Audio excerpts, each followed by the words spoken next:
I want to welcome you for the Dummerston Conservation Commission and the Bonnegale Environmental Education Center. We collaborate on doing these kinds of programs, and sometimes we do the legwork and sometimes they do the legwork, and so it goes both ways. So, we're funded by the town and the donations that we get from these programs, and BEAC works all the time to raise money, so anything you can do to help us out, we greatly appreciate.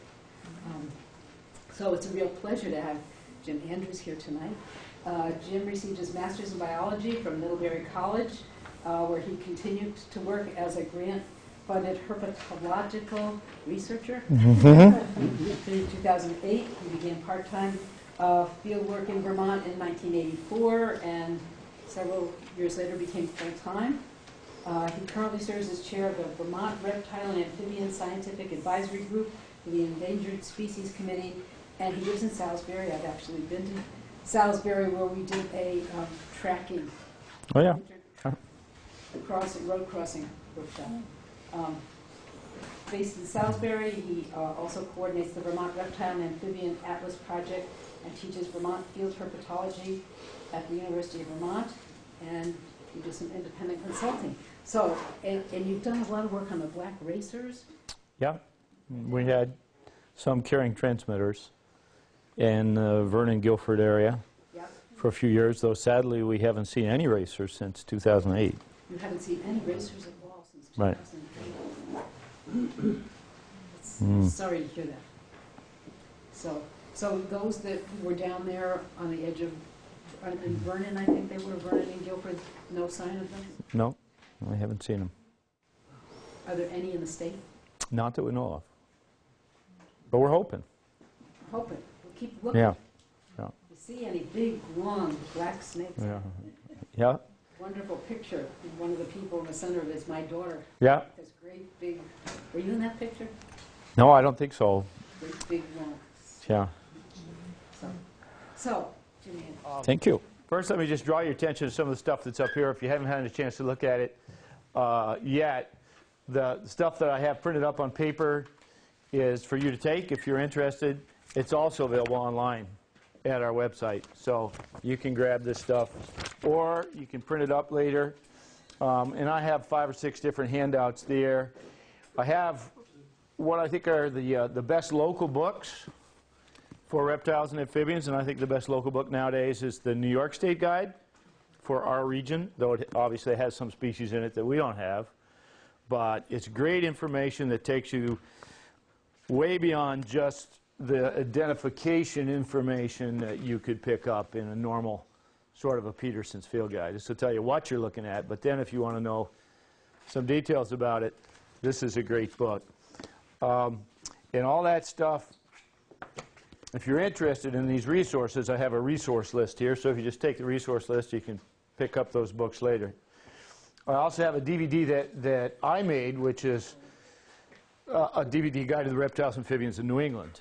So this is calls and some video field trips, and a lot of educators have been using this, and I'm pleased to hear that, well, I was really thrilled that one of the writers of this book is using it in his college classes, and at the same time, I know some elementary school teachers are using other parts of it. So it all depends on how you use it and who you use it for.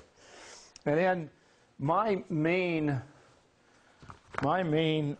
focus of work is mapping the distribution of reptiles and amphibians in Vermont. And at some point, I would like to be able to say, for any given town, this is what you have. You know, and obviously without that, how can you conserve what you have if you don't even know what you have? You know, or how do you know if it's missing if you never knew you had it? You know, so I'm encouraging, I can't do this alone, and I'm always encouraging people to visit the website or send me an email or send me a picture. If you see something interesting or see something not interesting, you see something common, and you want to get it into the atlas, please do let me know, and we get that into the database, and every 4 or 5 years we crank out a new set of maps and try to represent as best we can the distribution of reptiles and amphibians in the state. So I want to talk to you tonight about salamanders. In Vermont, It's a good place to be a herpetologist because even I can handle the amount of reptiles and amphibians that we have. We have roughly 40 species that we know about right now, though down in your corner of the state a new snake showed up a couple years ago.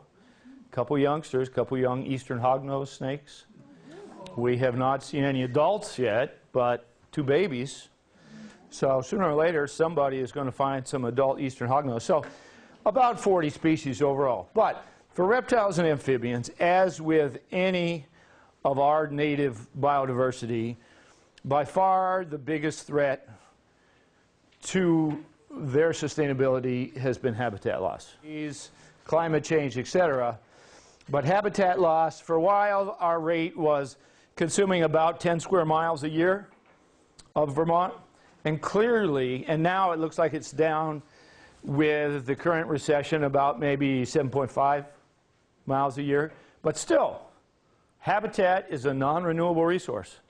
And we treat it as if we are creating new habitat. We are not creating new habitat. And if these species are going to persist, we have to figure out how our ecological footprint will be steady state. How we maintain the same amount of forest lands for our needs, agricultural lands for our needs, wildlands to maintain working ecosystems. We can't continually consume it. So that's the biggest threat that we're dealing with in this state.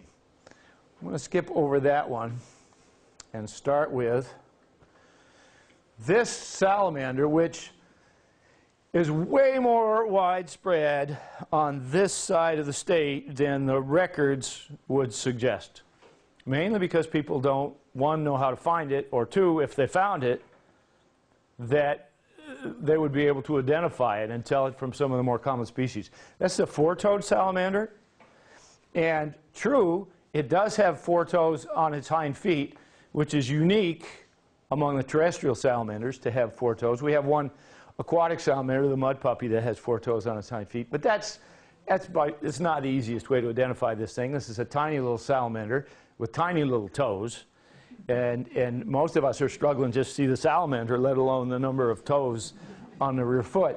But it does have some other characteristics that help us to identify it. One is kind of interesting, and it's not real pronounced right here, but there's a narrow spot right here at the base of the tail. And I call that the tear here spot.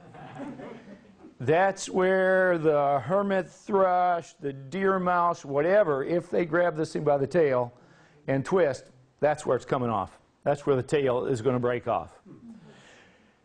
Now that is an issue for a salamander in that you have lost all this stored nutrition. See how this kind of fat? They store fat in their tails. So it is an issue. They've lost a lot of stored nutrition. But one of the wonderful things about salamanders is they can regrow tails, they can regrow legs, arms, eyes, jaws. You know, it's a wonderful thing, that kind of regeneration. When they regenerate, stuff might not come back exactly the same. It might be a different color. It might be slightly malformed in one way or another, but it's working. So they can regrow it, and as long as this part of the body escapes, then the salamander can survive and produce a new tail. The tail itself will continue to twitch, and it's pretty interesting. It'll twitch for a couple minutes once it's disconnected and stop, but then if you touch it again, it'll start moving again. So it'll hold the interest of a predator as long as the predator keeps stimulating it. It'll keep on moving while the rest of the body escapes. All of the salamanders can regrow their tails, but the smaller ones are the ones that lose their tails pretty easily. Once you get up to some of the bigger sized salamanders, like a spotted salamander, it does not lose its tail easily.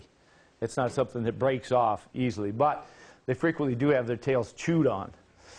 So 4-toed has that tear here spot, but also it's 2 different colors. It's kind of an orange background color, dappled in black. And for all of our salamanders and snakes and turtles, it's usually useful to look at the underside to make sure you know what you're looking at.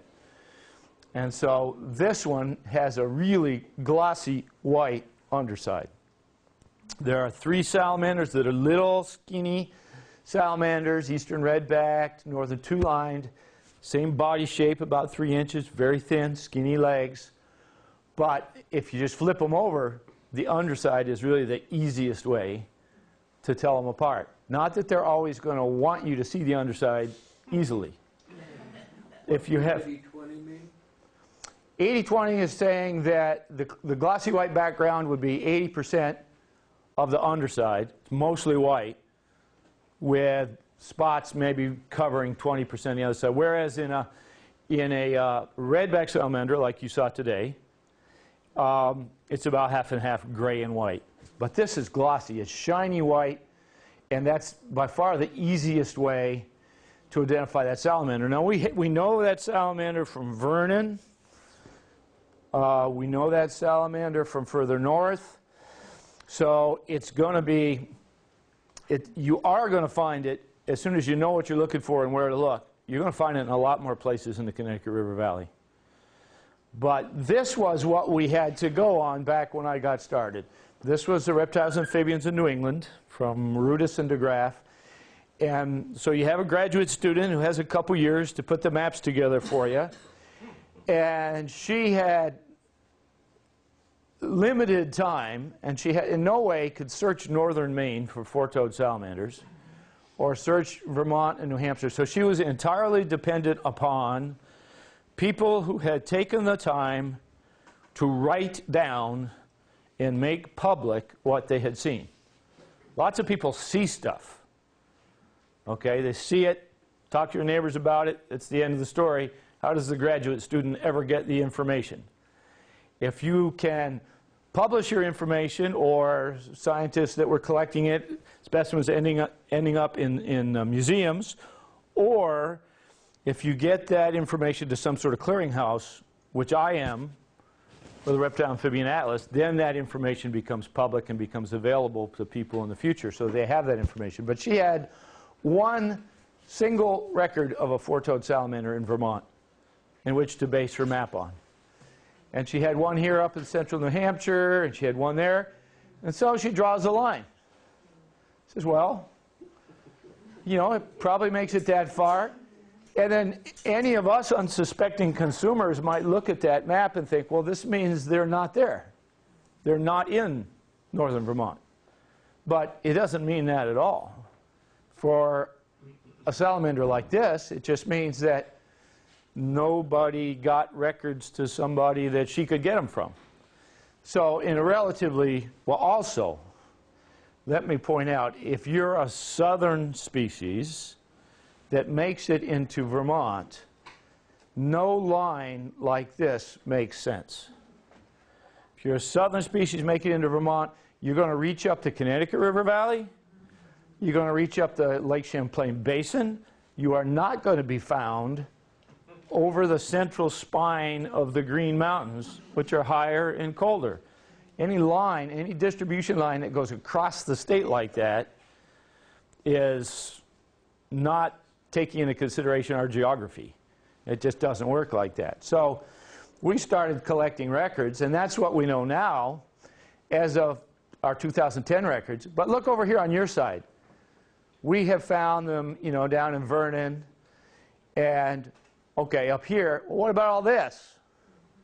There are four-toed salamanders there somewhere. And really the easiest way to find four-toed salamanders is crossing the roads in the spring, just like you find spotted salamanders or wood frogs. Except they're that big, and most people are going to pass them off as worms unless they look really closely and take a close look and realize, oh, that's a salamander. And then they got to pick it up and turn it over. And, oh, it's bright, shiny white with black spots. It's a four-toed. Then all you got to do is report it. The easiest way to report something is take a photograph. Just send me a photograph, and if you knew where you were and the time, even if you don't know what the species is, I can figure it out if you can take a photograph. One older fella has sent me lots of great records. 50% of them he's identified incorrectly, but he takes good pictures. So I know what they are. So we have put together some more records. Over on my side of the state, I was really pleased that one of my students, UVM students, found this one up there, and then another one of my students just this spring, I was really thrilled that she found one here. And so, you know, slowly we start to put the jigsaw puzzle together. And it's slowest with these species that are a little bit harder to identify. Explain what those S2 and S3 Right over here? Sure, I will. Thanks for asking. State rank is a scale of 1 to 5, with the most common being 5. So our most common species would be S5 species. A green frog and a wood frog and a garter snake would be S5s. The rarest would be the S1s. And what the S just means is that it's within this state, that's the ranking. There's also global ranking, G1, G2, G5. SC means it's a species of a special concern, which means we don't know as much as we'd like to about it, but we're concerned about its distribution and what's going on with its population because it seems to be relatively uncommon, so we're concerned, but we need to know more. SGCN was species of greatest conservation need, and that was kind of a funding mechanism for the federal government because people at the federal level didn't want to spend money on endangered species. What they wanted to spend money on, they didn't want to see more endangered species, so they wanted to fund keeping species from becoming endangered. Species of greatest conservation need. And if you wanted any of that federal money, you had to review all of your species in your state and rate it. High, medium, or low. And if it was high, then you might be able to talk the feds into giving you some money to go out and doing some research. State wildlife grants. If it's low, you're not getting money from that level. So it was an opportunity to funnel some federal funds into the state. And they're important grants, state wildlife grants. They're still going on now, though not as well funded. So before I talk about that guy, let me talk a little bit more about that last one, that four-toed salamander. So crossing the roads in the spring from where I would look is at a red maple swamp or a cedar swamp of some size that has maybe lots of mossy down logs or tussocks. Moss is important because it lays its eggs under moss. But what's kind of unique about this species is it lays its eggs under moss above the water, but on a steep kind of vertical face. And then when the young hatch, the larvae can drop down into the water and go through their larval stage in the water, and then they leave out of that swamp and back into upland hardwood forest. So if you have a road somewhere where you can patrol on a rainy night in spring between some large red maple cedar type swamp and some upland, that would be a good place to look. A good place to look. The other thing that's pretty unique about four-toed salamanders is the one female will watch after the eggs of a group of females. So a group of females will lay their eggs, but one female will stay with the eggs. And what intrigues me is how that gets worked out. What female is it that gets stuck with the responsibility of watching the eggs? Is it maybe the oldest one, or I don't know. Maybe it's the smallest one because the other ones all bully her into it. I don't know. How long does it take an egg to hatch? Well, the eggs probably would be hatched in a matter of weeks, and at that time she could be out of there. But what would her responsibilities be?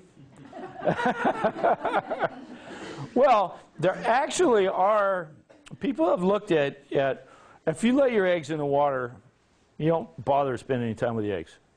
You just lay your eggs and you're out of there.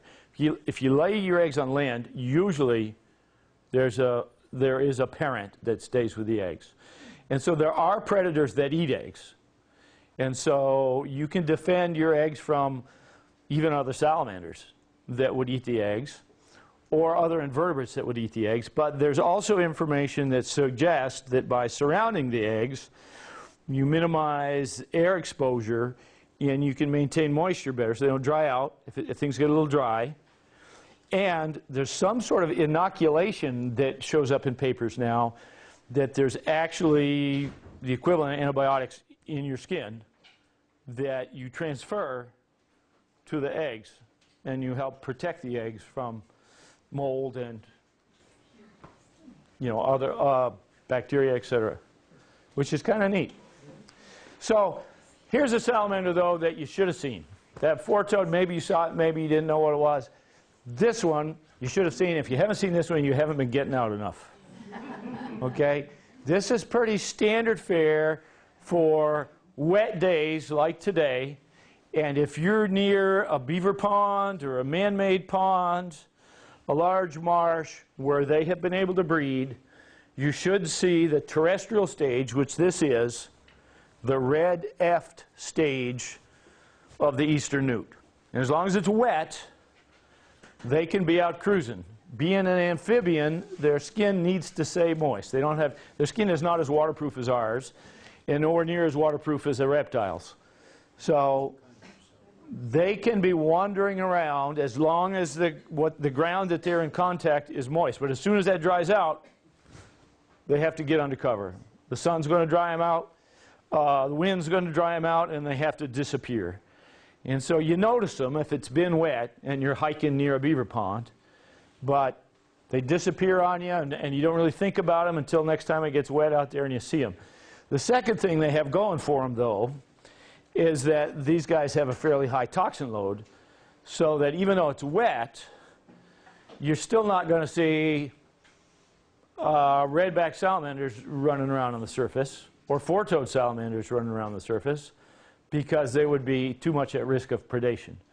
But these guys you will, because they have a much higher toxin load, and they are advertising that with those colors, with that bright reddish orange coloration. So for years, these eastern newts in the red F stage run around on land, and then as they mature, 4, 5, 6, 7 years on land, as they mature, they gradually change to green, and then they become aquatic. And that's the form that you see in the beaver dams and around the edges of your private ponds for the rest of their life cycle. Though this is a tremendously adaptable species. So in some areas it may spend 2 years on land, some areas 7 years on land, and in a few areas 0. They skip the red F stage entirely and then just go directly from larvae to adults. They keep that pattern. They keep the red eyes outlined in black throughout their lives, but the rest changes. At this stage, at least one paper suggests that these guys are about 10% as toxic as the adults. They're not as toxic as the adults are. But those youngsters wandering out on land are advertising their toxicity. I like to use this as an example of conservation management in that here we take this species pretty much for granted. That it's one that we can find pretty easily. If I'm leading a field trip near a pond, I should be able to find this species. But a friend of mine, a colleague of mine in Rhode Island, says that this has become a more and more difficult species to find there. And he says that the reason for that is because they are really adapted to an ever-changing mosaic of wetlands in adult populations. So they have a beaver pond. Beavers eat up the food. Beavers move upstream. Pond rots, washes out, that population's gone. Okay, though, because all your kids, all those little red Fs, are wandering around on land, upstream, downstream, over the next ridge, and dropping into the new beaver pond, where the population builds up, and when that beaver pond gradually deteriorates and then washes out, they move to a new spot. The young will colonize a new spot. So what they need is a mosaic of ever-changing wetlands where they can move around across the landscape. What's going on in Rhode Island and traditional in many places, but Rhode Island is a great example because it's such a small eastern state, is that a lot of conservation has focused on a wetland and its immediate surroundings, and it's a little island. And if for any reason that population disappears, what's next to it? Well, there might be a shopping mall and then an interstate and whatever, so that there's not the ability for the salamanders to move around on the landscape and continually move from habitat to habitat and colonize new ponds. So he also used the figure, and this was about 15 years ago, which I thought was shocking. He said that Rhode Island is 20 years to build out. I said, what do you mean by 20 years to build out? He said, at the rate we're developing land in Rhode Island, we will develop all non-conserved land within 20 years. All. If it hasn't already been conserved at the rate of developing land, it will all have been developed within 20 years. And he added, and I took him seriously, he said, look at what happens to small states like us and learn from that in your planning in Vermont and in places further north. That kind of development is not consistent with maintaining the level of wildlife, recreation, quality of life, ecosystem services that you have. What's the toxin and what's toxic to? Boy, I wish I should be, you know, maybe I ought to check one of his books on that one. I don't know the name of the toxin. I don't know, but I do know that one of his western relatives, there are larger newts out west, and there was at least one case of some college student, some dare, eating a big newt and dying as a result. But what comes to mind is something like, no, I'm going to guess. But we could find out. Yep. This slide was just, it's one that I show my students just so that we can sex newts. Some salamanders are pretty easy to sex.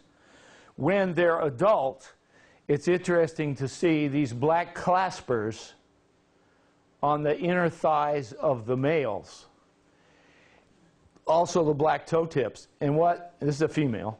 And what that allows, you may have seen this when you're looking in a pond at some point, but the males will wrap their legs around the neck of the female and hold the neck in place. And this is courtship. This is not mating. And so, nice, this is a date. So wrap your legs around the neck, and then males have a high tail, very fish-like, and females it's much lower. And they'll wrap their tail around and release pheromones and waft their perfume into the face of the female. But they got to hold her in place in order to get their pheromones right where they need to get it. And hopefully they suitably impress the female. But in most cases, once that little date is over, a female just goes her way. She was not suitably impressed. And the male goes and tries it again. But if the female is suitably impressed, then he will deposit a packet of sperm on the bottom of the pond that she then squats on and picks it up, and then she uses that sperm to fertilize her eggs when she lays her eggs.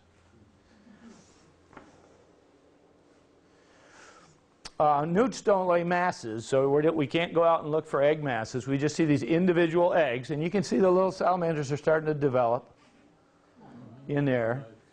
They just lay individual eggs. It's not that they just lay one egg, but they'll lay hundreds of individual eggs scattered around in the pond, and they usually go through the entire development period. All larval salamanders have external gills right up in front of the front legs, which they use to take oxygen out of the water. They go through that larval stage. They should be done by the end of the summer, out of the pond, spend a few years in the red F stage, and then return back to the pond or some other pond. Are those magnified? Those are definitely, it's a macro shot, so 4 or 5 mil, what would be about that size? You know, 4 or 5 millimeters.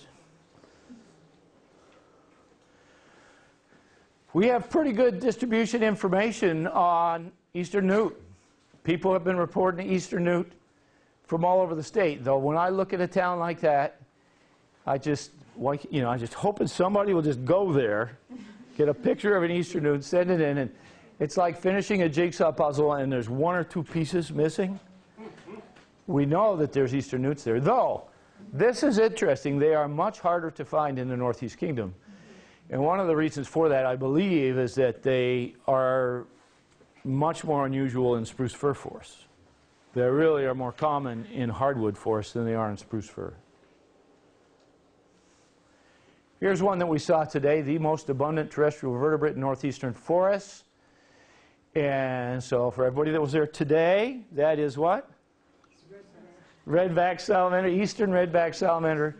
I tell my students, whenever you hear an eastern added to, or a northern or a western to the name of one of these things, it means at one point it was a single species, and then somebody later on decided that that single species should be divided into multiple species. And so what used to be just redback salamanders then became eastern redbacks, one species, and western redback, or northern two-lined and southern two-lined.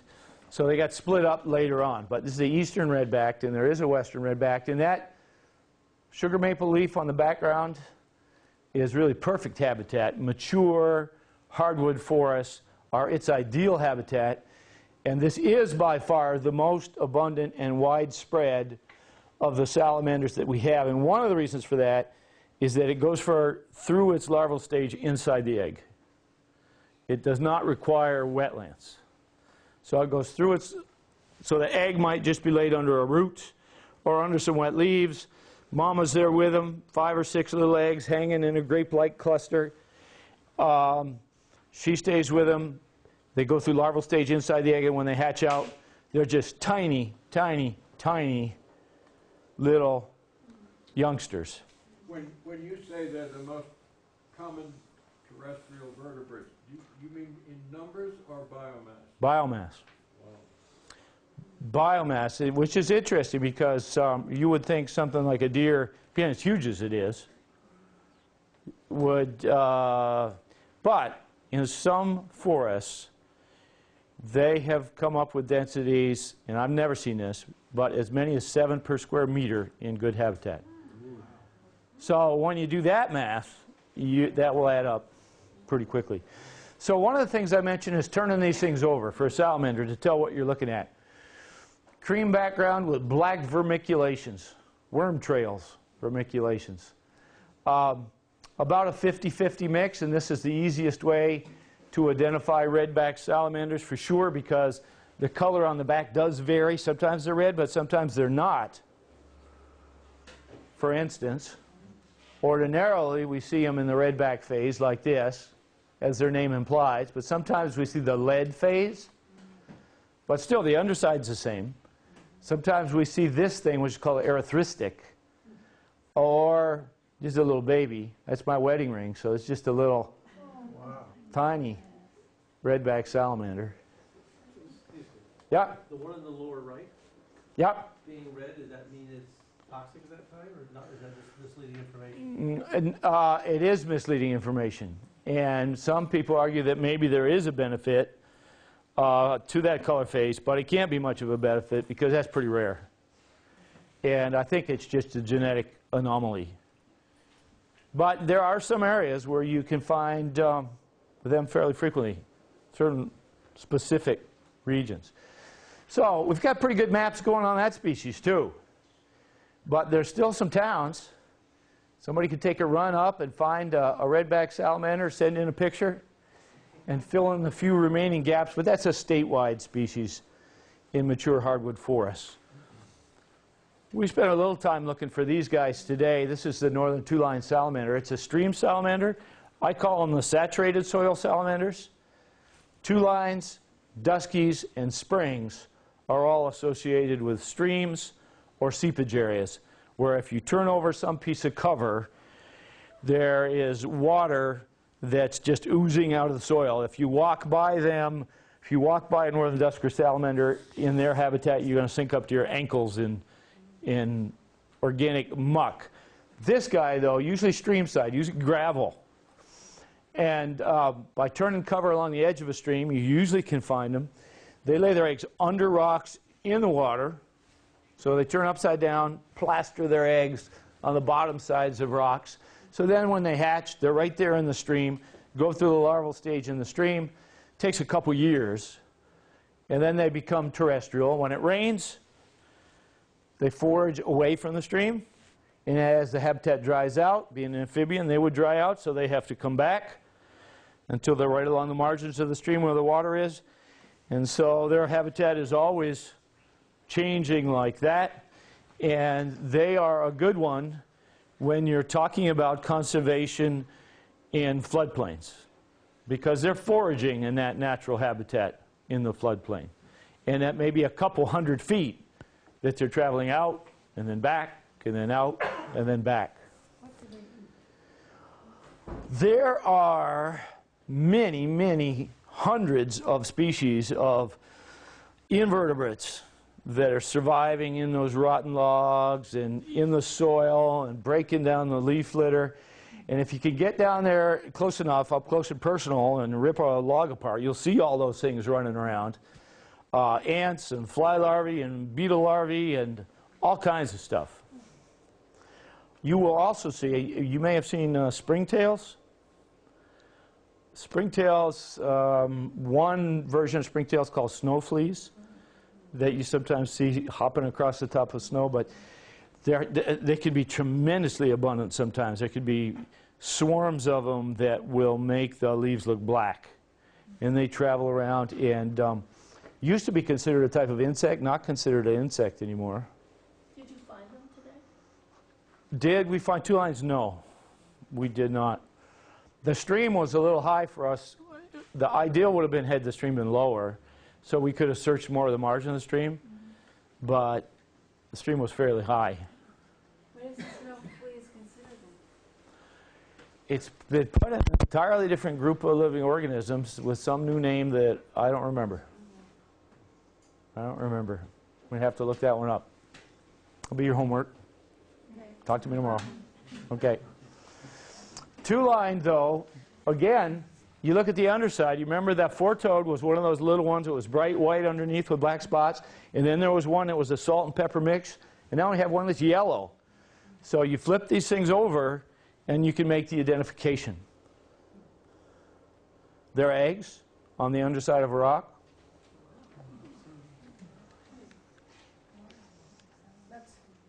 That's magnified, yes? That is magnified. Those would be a little smaller than a BB. So if you move the rock, do you destroy the eggs? The eggs stick to the underside of the rock. So they do fine. You just have to put it back in the water afterwards. So they do okay. Pretty good distribution information. But what's interesting is stream salamander, gravel, and look at Grand Isle. There's really no streams up there. It's just too level. And you don't have those gravel bottomed or rocky bottomed streams. You've got clay and other soils, but it doesn't have the kind of habitat that saturated soil salamanders would be found in. Question. Yeah? So a lot of these things are in wetlands or in streams. Yeah? Are the distribution maps still good after Irene? Especially down where Irene came through? What you would see, when you get those heavy rains, to the benefit of at least the two lines, they frequently move out and away from the stream. So stream gets scoured out, but they're out on land. They're quick enough, even how quick Irene came up. Yeah, so they're moving out on land. Okay. And so then as the water goes down, they come back to poor habitat. It's all pretty well sterilized by then. All the organic material is all carried out. So it will take a while for enough organic material, leaves, cover, to build up for them to survive in that habitat again. And so they're probably surviving then in the little tributaries and wet areas along the margins, as opposed to in the portion of the stream that really got gouged out. But not extinction in there. Yeah, you would still expect to find them in all the same towns that you found them before. But it will take them a while to recolonize the exact same areas. So for the little skinny salamanders, 3.5 to 4 inches, here they are lined up. This is for your quiz right now. This one we just talked about, that's two-lined, and this one is red-backed, and this one is four-toed. Okay, you're doing okay so far. But they're all four-toed. All four-toed on the front. Only one of them has four toes on the back. Were you listening? Special quiz, stay after. Saturated soil. So we're still in saturated soil, but we got a different looking salamander. It's just chunkier, it's heavier, it's stronger, it's got a thicker tail. It's not going to lose that tail easy. It has pretty strong hind legs, stronger than the front. So if you look at, you compare the hind legs with the front legs, they're longer and thicker, and it's a good jumper. You catch that salamander, hold it in your hand, try to show it off, and phew, it jumps out and disappears. This is a northern dusky salamander, and one of the characteristics of the dusky is this fairly subtle but useful line from the eye to the angle of the jaw. White, outlined in black on both sides. That's a characteristic of duskies. Duskies don't wander much from their saturated soil seepage habitat. If I'm looking for these guys, I look for finer soils, not gravel, not sand, fine, mucky soils, seepage areas, and lots of moss because they lay their eggs under the moss. And as they get older, they get darker. They keep the same general body shape, which is much thicker. This, if you can picture, if you're familiar with the adult newts in the ponds, has about the same body, size, shape, diameter as the newts, as the adult newts. But it gets darker and darker as it gets older. This one lays its eggs under moss, so it's going to be it's going to make its investment smaller, but it's going to protect that investment. If you lay your eggs in the water, more eggs, but you don't protect the investment. Say, you Yep. mentioned claspers and showed us claspers before. Do all male salamanders produce those things? No, only the newts do that little trick. Only the males. The way they communicate their pheromones is with the tail. So they got to hold the female in place. The two-line salamander does something called vaccination, which is a little more esoteric. It grows, the males grow long teeth, and they scratch the backs of the females and release their pheromones directly into her blood through those scratches. Try that at home.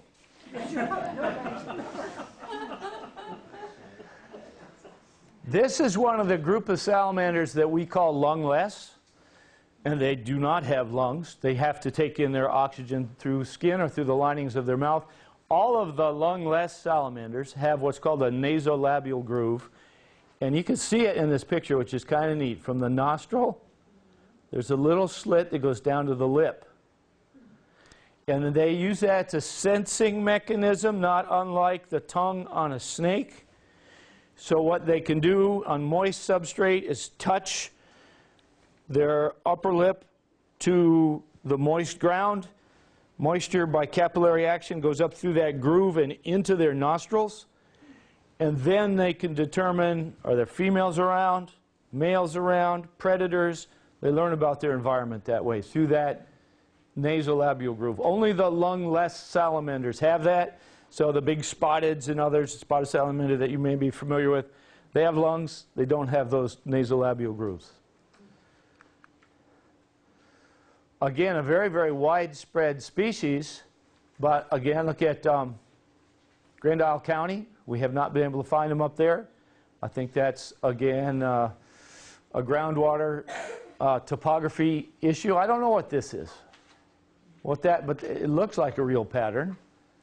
Why we have not been able to find them from that ring, and that ring shows up in the distribution maps of a couple species. Yeah. And that line, that kind of northeast, southwest line up in that area is on several. Yep. So, bedrock? I'm not sure what it is. The other of the saturated soil salamanders is this nice big one. And you can't really see how big it is there, but I think you can in the next picture. This is the spring salamander, which Patty wanted us to find today, but really the stream was too high for us to be finding that. The best place to look, this is the best indicator of a well-managed stream or forest, in that it requires cold, clean, well-oxygenated not sediment-filled brooks. And so if this one is persisting, then your management of that forest is probably pretty good. So they're, for the most part, foraging along the margins of the streams.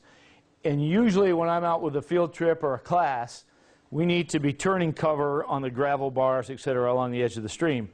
Occasionally we will see that they have wandered out a couple hundred feet, but nowhere near as often as the two lines. But they do wander out occasionally, and stomach experiments have shown that their food is primarily terrestrial stuff. So most of their feeding must be during rain events along the edges of streams. On a few occasions, I've been out at night with a flashlight when they were foraging, which was just pretty cool. Instead of having to turn cover, these guys were wandering around. You'd see them sitting on top of rocks or wandering around the stream margins. And more abundant, particularly when you get to the higher altitudes, small, fish-free streams. The little tiny gravel-bottom brooks that are cold, mostly fed by groundwater. And it's really fun to see these guys, and you can see the size. They're big salamander. Spring salamander, they have one of the field marks other than this pretty obvious salmon orange color are these two stripes from the eye forward to the nostril. It's a black and white stripe, and it was probably more obvious on these guys. Black and white stripe from the eye, but still, the size, it's spotted salamander size. It's a big salamander. This is a larval salamander of the springs, and you can see the external gills right there. And this is going to go through a few years in that stream in the larval stage, up to about 5 or 6 inches before it loses its external gills and becomes terrestrial. But terrestrial still has a need for a high saturation level, so it doesn't wander very far unless it's very, very wet. Eggs again, attached underneath a rock, in the stream, in the water. Bigger eggs, though, a couple millimeters bigger. You picked up that rock? Yeah, I did. Yeah, I flipped that up. So if we flip a rock and we see eggs, you're interested in the picture of those? Sure, sure. Though, if we just see little white eggs like that, without some idea of scale, we're not going to know whether it's two-lined or spring salamander, unless you find adults around, or you actually measure them and see if they're 3 or 5 millimeters. You know, if you actually get a measurement on the size of one of the eggs. But oftentimes the females, there's an adult around with the eggs. I kind of get a kick out of that distribution map right there, because you can see in southern Vermont we have mountain ranges that go across the state. And then as you get up here with the Champlain Basin on that side, you're just following the Green Mountains right up. So the high, cold, clean mountain streams. And again, there's this kind of area here where we have less information, and then a little cluster of, I think, higher elevation streams here that they're surviving in. Here's kind of the ambassador, the sexy megafauna of the salamander world. The ambassador, because we now have a pretty high level of awareness of this species that really has occurred thanks in large part to the efforts of different environmental groups, Ponyvale among them, to make people aware of that species and its movement and migration needs. Mole salamander, mole, lives underground. Fossorial is another term for that. Lives underground in small mammal tunnels, and they're there most of the year. But in early spring, as soon as they can, when it's time, they come to the surface and move to maybe a vernal pool, maybe a beaver pond, maybe that pond that you dug in your backyard to lay their eggs. So the advantage, of course, of vernal pool is if it dries up periodically, you have fewer, you don't have any fish if it dries up, so you don't have those predators to worry about. But beyond that, you have fewer newts. Newts are big egg predators. And newts like the more permanent water, so you have fewer newts to deal with, and you have fewer of the invertebrate predators. But the downside is that your pool may dry up. So you have to move as soon as you can in the spring to get to that pond, lay your eggs, let them hatch, let them develop, and get out that same year before the pond dries. And sometimes they are unsuccessful. So that salamander that's an adult, that might be, say, 20 years old. So it's a long-term investment. Some years you lay your eggs, it doesn't work, it dries out, but you keep doing it. Next year you try it again. Let me talk a little bit about the other end of the migration, though, which we talk about and people know about less, that of course they have to get to the pool, and some of them start in different parts of the state. They start at different time. In the Champlain Valley, they start a few weeks earlier than the movement that you see here. At higher elevations, it starts 6 weeks later than it does in the valleys. And some of them move sooner than others, so there really is no such thing as the big night. There may be a big night, but there may be a couple medium nights and a couple small nights where more and more are moving. They're down, they lay their eggs, the females are done, they're out of there. The males may hang around hoping more females will show up. Eventually they'll move, but they don't move all the way out to the uplands immediately. They may move a short distance, stay within 100 feet or so of the pond, go through a dry spell, get another rainy period, maybe move a little further during that rainy period, and gradually work their way back out to their foraging habitat. Whereas other species, like the blue-spotted that I'll show you in a minute, blue-spotteds may not bother to go back up into the uplands until the fall.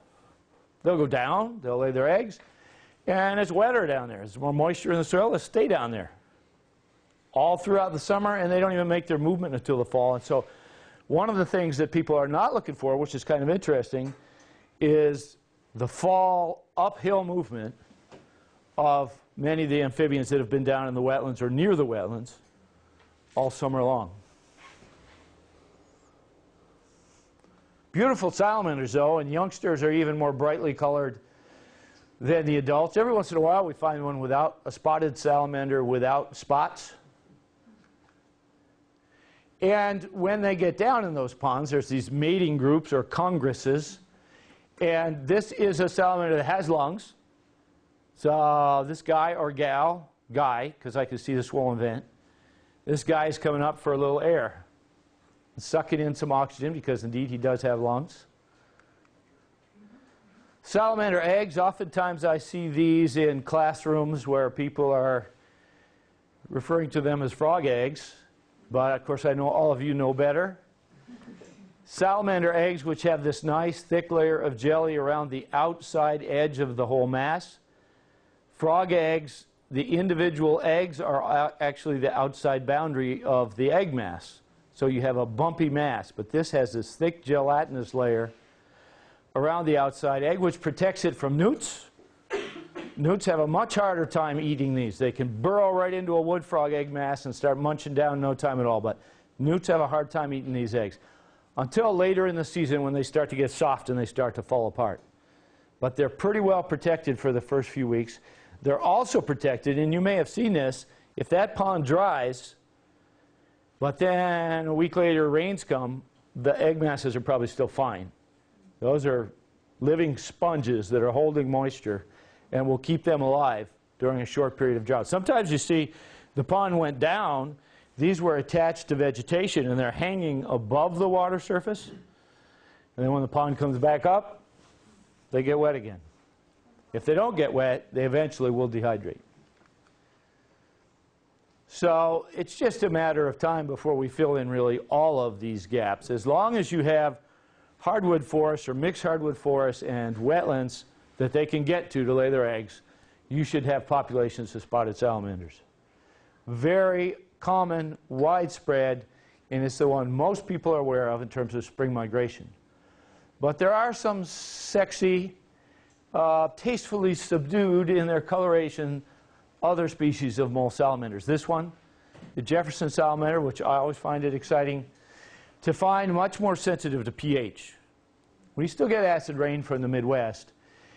though in some areas of the state, our soils are pretty well buffered by certain types of bedrock, certain types of soils. Other areas they're not. But in the more buffered habitats, you can have populations of this salamander persisting. And it's a solid color.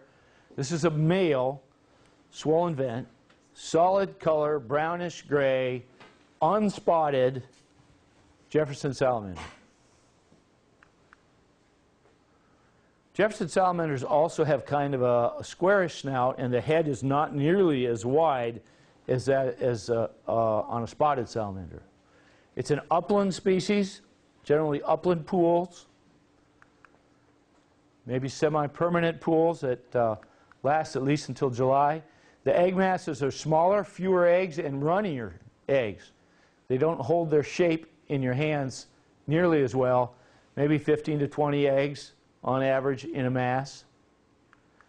And they are the earliest to move in the spring, even before the spotteds move. These guys are moving when there's still ice on the ponds. If the ice is off the ponds, they've probably finished their moving, at least two. They may still be moving out, but they're the first to move. And you can see where we're seeing them. This stuff over here, there's a band of marble that kind of goes up through. Omia has a bunch of properties over there, and it's all acid neutralizing. I don't know what goes on in these little pockets. I don't know enough about the bedrock. There's bedrock going straight down to Dummerston, and That's pretty acid neutralizing? Yeah, yeah. So we would expect maybe to fill in some of these gaps over here. Well, it's Guilford, it's right in the album. How about in here? What's going on? Go up there to Waits River, which is what it's called. There's another one of these mole salamanders that really is a floodplain species. It's not an upland species. Champlain Basin. It's the blue-spotted salamander, and it's little. It's, as an adult, pure blue-spotted, it's newt size. It's not a big salamander. Whoops. Black with bright blue spots. Very pretty little salamander. Rounded, short, rounded snout. Sometimes we use car analogies. Volkswagen Bug versus a Volvo on the Jeffersons. And look at that distribution. Again, Champlain Basin. Little pocket down here where we've seen them. But make sense of this. That's Victory Bog. And it's a strong population. Records coming in regularly from Victory Bog. But just Victory Bog. I have no idea why they are surviving there. There's plenty of other bog-like habitat scattered all over the Northeast Kingdom where we have not been able to find them. Did some goose carry over blue-spotted salamander eggs to Victory Bog at some point? Did somebody move a truckload of water, firewood that had blue-spotted salamanders in it? I don't know, but they're there. It's an interesting distribution map. But just to make things interesting and keep herpetologists guessing, there has been hybridization between blue spotteds and Jeffersons. And so you don't always know what you're looking at. You can see a species, you see an individual like this, and you look at it carefully. Now that one is so black and has such short, rounded snout that I'm calling that one a pure blue spotted. This one is grayer, it's lighter, it doesn't have spots, it has a more squared snout, a wider head. Jefferson. That one, on the other hand, is somewhere in between. And so there are hybrids out there. The hybrids are all females. And in order for the females to reproduce, they need to be hanging out with the male Jeffersons or the male blue spotteds. They cannot survive on their own. So they're always associated with either Jeffersons or blue spotteds. And that helps us because if they look kind of like a blue spotted, but they're hanging out with the Jeffs, then we put them in the A-Jeff group, which means hybrids associated with the Jeffs. If they're hanging out with the blue spotteds, we put them in the blue spotted group. They're hybrids hanging out with the blue spotteds. Interestingly enough, The Jeffs and the blue spotteds are genetically too far apart now, so they cannot hybridize. Jeffs and blue spotteds cannot hybridize anymore. The females in the middle can mate with either end. They can hang out. The hybrids that exist can mate with the male Jeffs, or they could mate with the male blue spotteds, but the two parent species can no longer mate with each other. Thousands of years. Thousands of years. Which in theory shouldn't have happened. They didn't think that would happen because they thought that it would be transitional in that they would have developed new species in a relatively short period of time, but very, very rarely a male shows up. If it wasn't so rare, they could move out on their own with their own males. But it's 1 in 10,000, and it's only under certain conditions. Now, in most cases, when these females mate with the male's eggs stimulate the development, the male sperm stimulates the development of the egg, but they don't take any of the genetic information. So the females are essentially cloning themselves. It's called gynogenesis, but they need the male sperm just to get things going. So the males need to be around. So there's a tougher quiz question.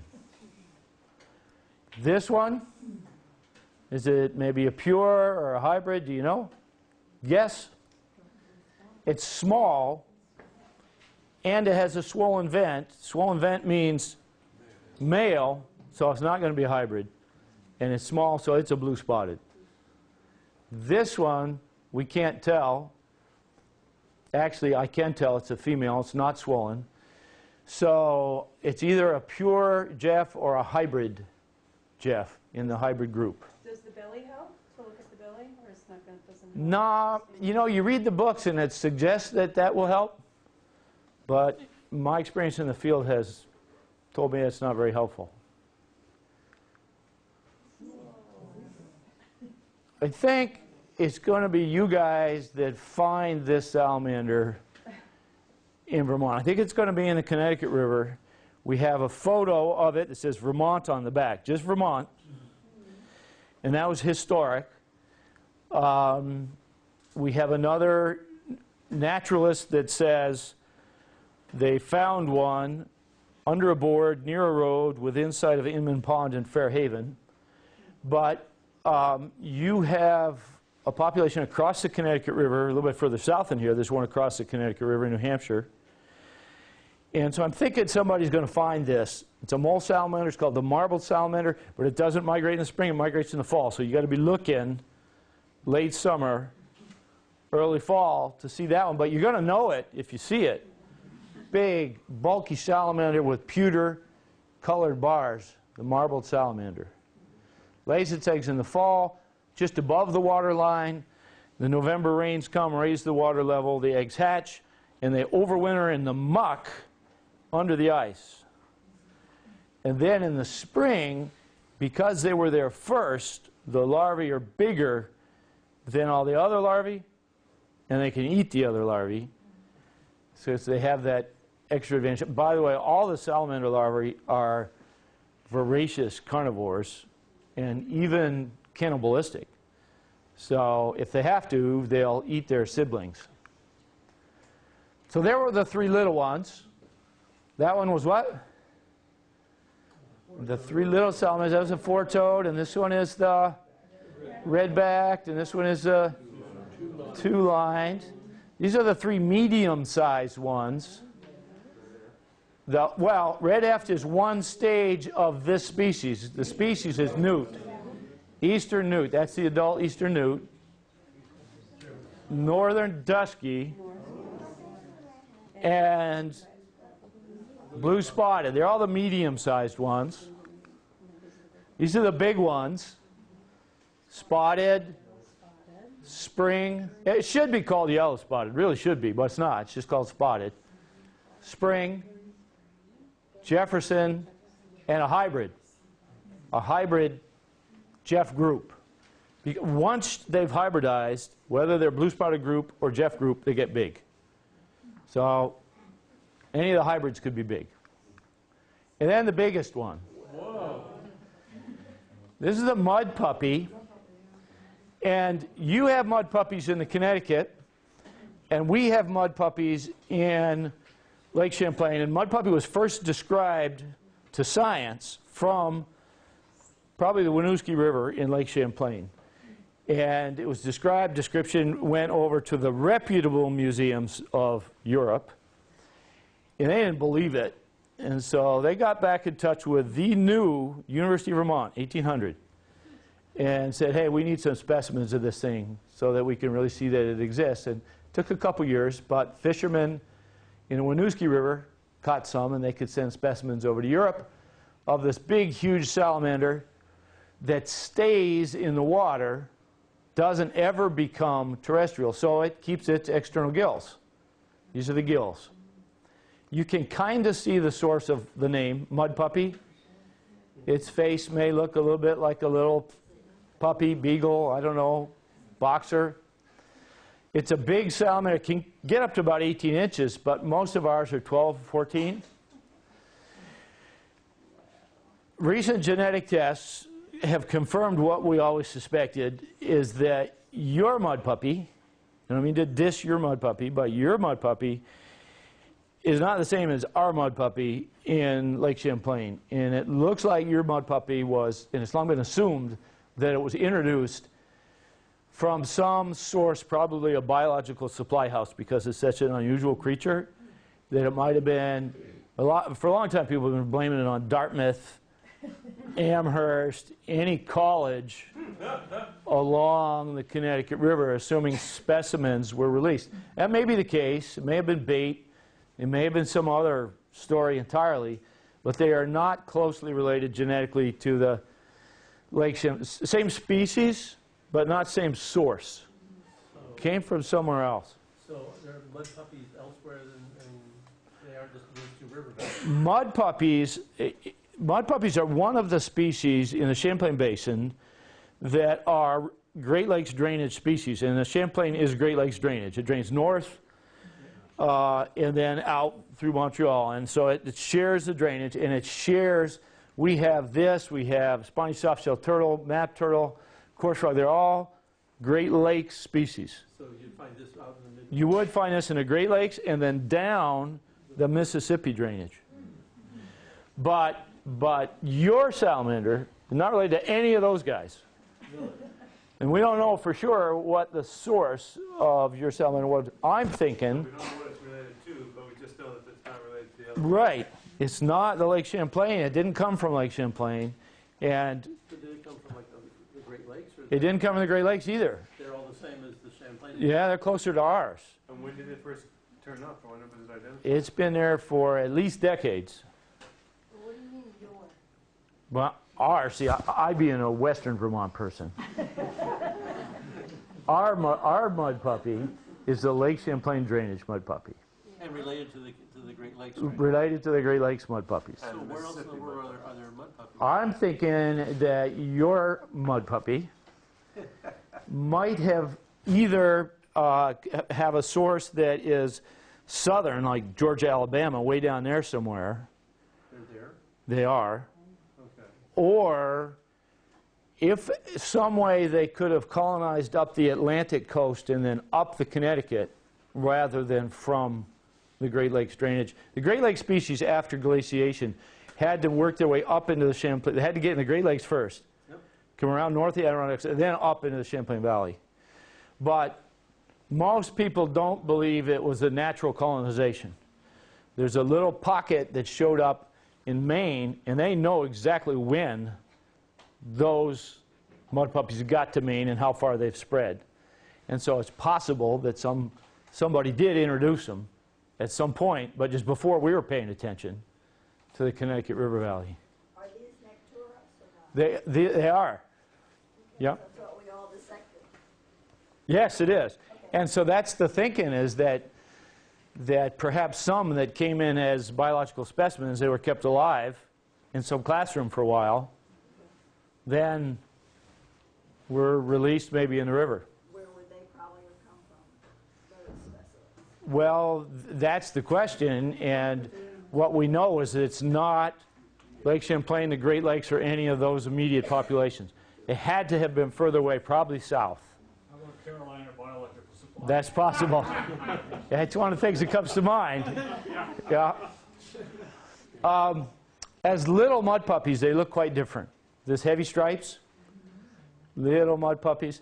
One of the issues, conservation issues that I deal with annually, we had a meeting just last week, with mud puppies is that they're one of the few species of vertebrates that are sensitive to lampricides.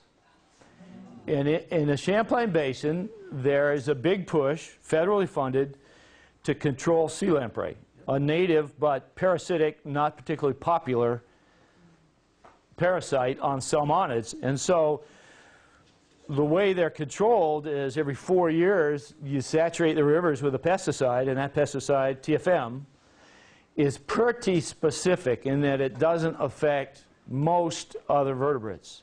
But it does affect mud puppies. In the last treatment of the Lamoille River, 528 mud puppies died, which was more than the total number of reports. It was like 5 times the total number of reports we'd had up till that point.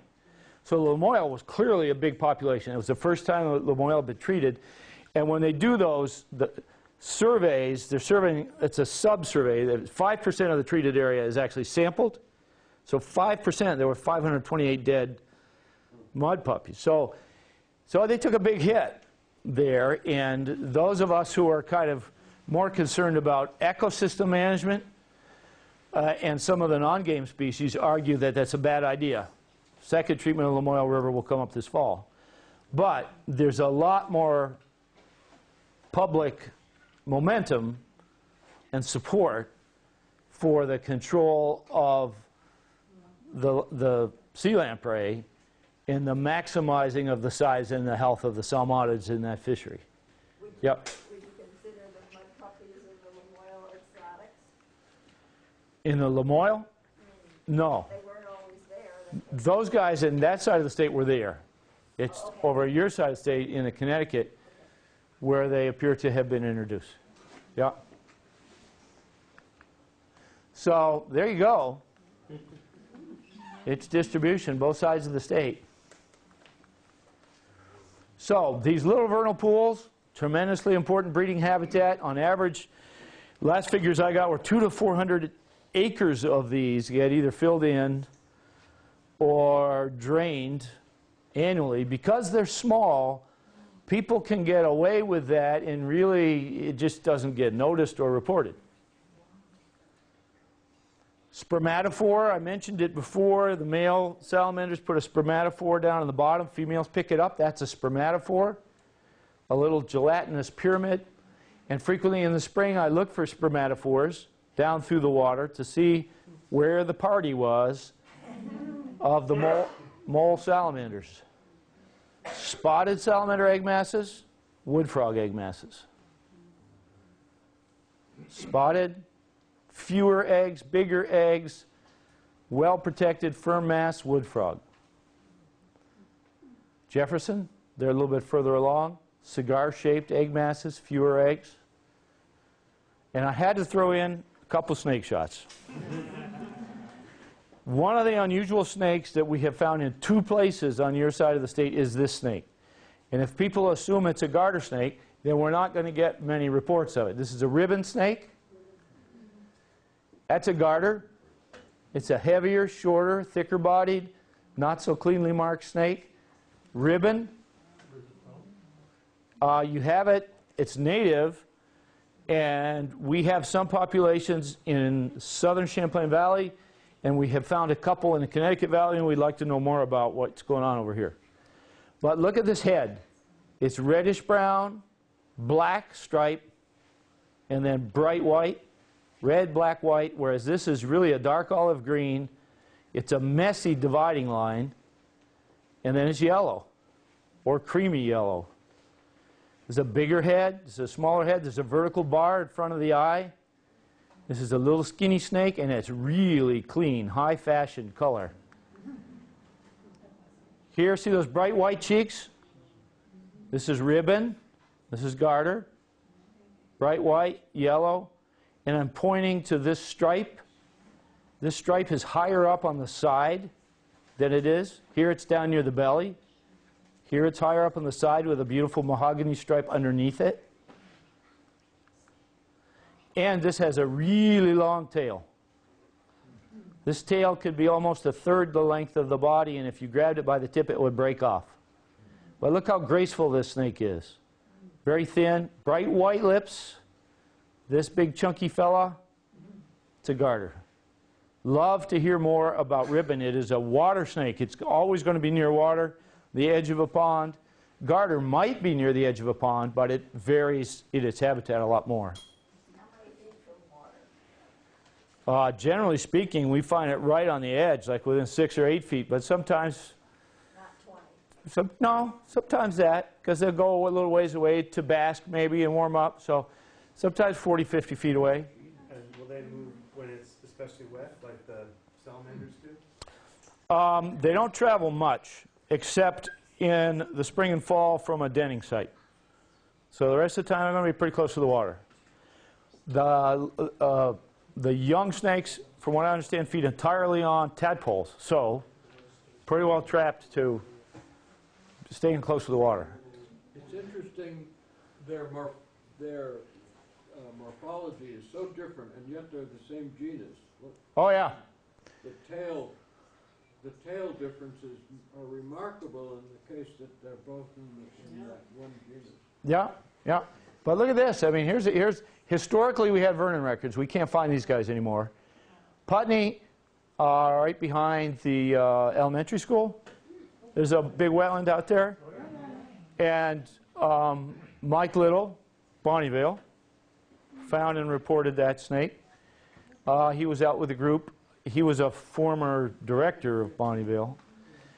So he reported that. And then Athens just joined the group last year. So we're wondering, okay, where else? You know, near wetlands, might there be that snake that people thought was a garter snake? Places like this are the places where you want to get out and look for amphibians moving. You can see them. Google Earth, you can see where they're going to move. Right here, across that road, great place to walk. They're going to be laying their eggs here. Here's some hardwoods. This isn't quite so good, but there's some hardwoods in there. Here's a crossing area. Where is that? That was Shelburne Pond. But sadly, as you know, thousands and thousands of amphibians and reptiles get killed on the roads doing that crossing. Situations like this are an issue, and to their credit, VTrans is being very careful now about designing of culverts so that you don't have a barrier for stream salamanders, which this is. Salamanders would not be able to move up through there. They'd have to go up and over the road if they're going to make it. This is a much better design, natural substrate. Not only allows fish to move up and down that river, but it allows salamanders and small predators to move up and down the edge. It's a little more expensive, but it's a far superior design for wildlife. Look at this barrier. When this culvert was put in, there was not a drop there. The culvert is too small, so water is forced through there at high speed, and it digs out this stuff, and it makes the drop.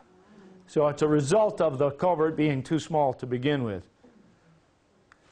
And then you get a barrier. Out west now, starting in the Canadian Rockies and now moving down through the Rockies, the effects of roads on wildlife are being taken seriously, and bridges like this allow large mammals, reptiles, amphibians, everything to move up and down through there, though this is an expensive arrangement. Even this is far better. Even though there's not a lot of room there, there is some room for movement. We are raising money. We're in the final stages of putting in our first amphibian underpass between Moncton and Bristol, and this is our design for that particular site. The hope is that eventually we come up with designs that we can put in those places where many of you are going out now to help salmon move across the roads.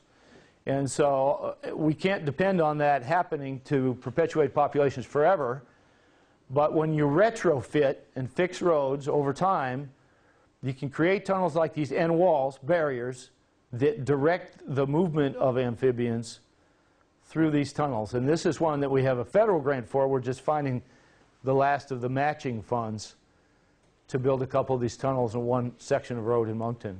Can you seed those somehow with pheromones or bait or anything like that to get them started through those? That would be a nice thought, but we're not at that point yet.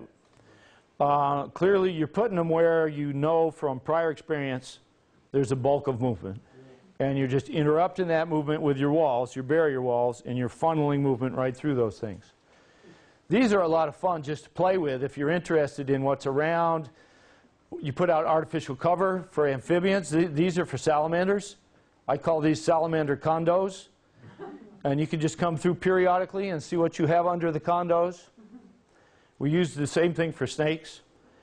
You know, I'll end with this, or almost end with that, next to the last slide, in that to remind you that I would love to hear what you're seeing, because this atlasing is dependent upon information coming from volunteers. I can't cover the whole state. So I'd love to hear if you find, or you think you find a ribbon snake, send me a picture. If you don't want to fill the form out, send me an email. If you don't want to send me an email, call me. Just get the information to me somehow, please. I end on that slide, and that sounds a little funny at first from our anthropocentric view of the world, but we as humans have taken the management role for the whole planet. So we do own all the land, and if other stuff is going to survive, it's because we are actively managing for them to survive. If we just hope that they survive blindly and we do whatever we want, many of them are not going to survive. But if we educate ourselves about their needs, whether it be our private property, our town land, county, state, federal, whatever, then we can learn to coexist. They are dependent upon what we do to their habitat. So, be a good landlord. And that's the last. So I'm happy to answer questions. I always go over, but I'm happy to answer questions. What kind of parasites are these little buggers host? There's all kinds of little parasites that they can. There's special cold-blooded leeches, you know, that they get that we don't. Sometimes you see those little leeches. There are funguses that grow under their skin. But I am not the National Wildlife Health person that really is very aware of those things. But there are people who specifically do that. Dr. D. Earl Green, Wildlife Health, has papers out on all the different critters that live. Google it. Yeah, you could. But look for Green. Salamanders, parasites. Or amphibian parasites, that kind of stuff. Yeah. Yeah. Sure. What are the main predators of salamanders?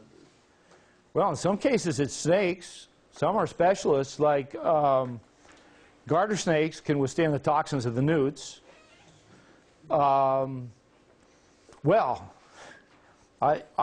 It's not unusual that we see spotted salamanders missing their heads, just their heads.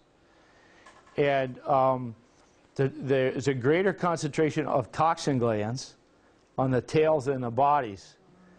And so some predators have figured out you just eat the head and leave the rest of the body. Now what predator that is, I don't know, but there's a lot that will come by the ponds when the salamanders are in the ponds. So whether it's raccoons or mink or otter or ducks, occasionally we'll see egg masses, wood frog egg masses in trees, like 5 or 6 feet up in a tree. And I'll get a picture and say, what the heck is going on here? Is this tree frogs or what? And what goes on there is barred owl or somebody, avian predator, grabs wood frog, takes wood frog up to branch, eats wood frog but doesn't eat the eggs. And the eggs, as soon as they come in contact with the water, the rain, they expand and you have egg mass in tree. So we regularly see owls out when we're crossing the amphibians.